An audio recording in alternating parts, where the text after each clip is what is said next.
ये तो फाइनली आप लोगों को पता है कि खेसारी लाल यादव स्टेज शो में काजल राघवानी को लेकर कितने बार इमोशनल हो चुके हैं, लेकिन आज खेसारी लाल यादव के लिए काजल राघवानी बहुत ही ज़्यादा इमोशनल, बहुत ही ज़्यादा कह सकते हैं। दोस्तों आप लोग अगर वीडियो देखना चाहते हो तो मुझे फॉलो कर लेना, मैं आप सभी को एक वीडियो जरूर सेंड करूँगा। और दोस्तों अगर आप खेसारी भाई के फैन हो तो चैनल को जरूर सब्सक्राइब कर देना एंड वीडियो को लाइक कर देना।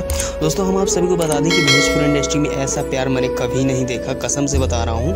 काजल राघवानी एंड खेसारी लाल यादव की इतनी गहरी दोस्ती थी कि जहाँ भी खेसारी लाल यादव और काजल राघवानी दिख जाए तो लोग बहुत ही ज़्यादा पसंद करते थे एंड इनकी वायरल वीडियो बहुत ही ज़्यादा चली जाती थी। लोगों का प्यार था, सपोर्ट था, इसलिए इन्हीं सुपरहिट जोड़ी के नाम से भी जाना जाता है, आप सभी को पता होगा। और काजल राघवानी एंड खेसारी लाल यादव के लिए मैं एक ही बात बोलना चाहूँगा कि काजल राघवानी एंड खेसारी लाल यादव की दोस्ती कभी न टूटे, भगवान करे। बाकी दोस्तों बस यही थी छोटी सी जानकारी, आप लोगों को कैसा लगा कमेंट कीजिए एंड मुझे इंस्टा पर ज़रूर फॉलो करें। फिर मिलता है भाई आपका नेक्स्ट वीडियो।